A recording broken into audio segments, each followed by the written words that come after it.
আপনারা কেমন আছেন বন্ধুরা? আবার এসে গেছে আপনাদের পঞ্চব্যঞ্জনের রাঁধুনি। আজ বানাবো এঁচোড়ের ডালনা। এঁচোড় কেটে নুন হলুদ ও তেল দিয়ে ভিজিয়ে রেখেছি গামলিতে। আর এইদিকে দেখুন মশলা নিয়েছি। মশলার জন্য আমরা আদা, জিরে, 4টে কাঁচা লঙ্কা এবং রসুন বেটে নেব। পেঁয়াজ ও টমেটো পেস্ট করে নেব।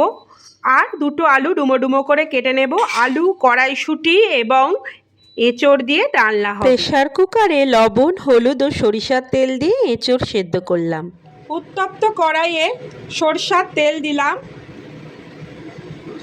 সামান্য গোটা জিরে ফোড়নে দিলাম, তেজপাতা, শুকনো লঙ্কা ও 4টে ছোট এলাচও ফোড়নে দিলাম। আলুগুলো ভাজতে লবণ দিলাম, হলুদ দিলাম। দেখতে পাচ্ছেন আলুগুলো লাল হয়ে ভাজা হয়ে গিয়েছে। এবার বাটা মশলাটা যোগ করব। বাটা মশলাটা অর্থাৎ আদা, কাঁচা লঙ্কা, পেঁয়াজ, রসুন, টমেটো, গোটা জিরে দিয়ে যে বাটা মশলাটা তৈরি করেছিলাম ওটা দিয়ে কষাবো। আমরা কিন্তু আরেকটা জিনিসও দেব, এই কাশ্মীরি লাল, একটু রঙটা আসবে। এবার কষাতে থাকবো সুন্দর করে মিনিট 7-10। মশলাটা সুন্দর মিডিয়াম আঁচে কষানো হয়ে গিয়েছে। এবার জল দেব 1 গ্লাস মতন। আলুটা সিদ্ধ হতে দেব। যেহেতু এঁচোড়টা নুন হলুদ ও সরিষার তেল দিয়ে সেদ্ধ করা ছিল প্রেসারে, তাই আলুটা একটু সিদ্ধ হয়ে গেলেই তবেই আমরা এঁচোড়টা যোগ করব।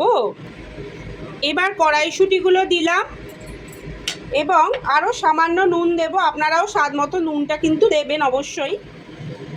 মিনিট 5 ফোটার পর দেখুন আলুগুলো সামান্য নরম হয়ে গিয়েছে। এবার আমরা সিদ্ধ করে রাখা এঁচোড়টা যোগ করব।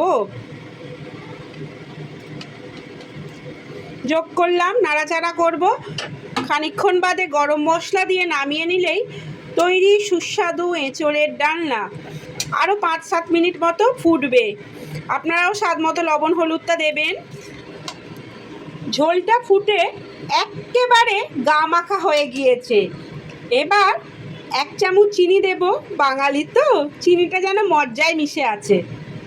আর 1 চামচ গোটা গরম মশলা গুঁড়ো দিয়ে আমরা ভালো করে নেড়েচেড়েই নিলেই তৈরি সুস্বাদু এঁচোড়ের ডালনা।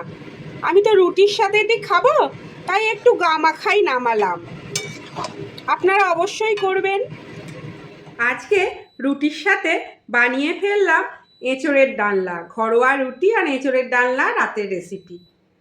আপনারাও বানাবেন। সবাই ভালো থাকবেন।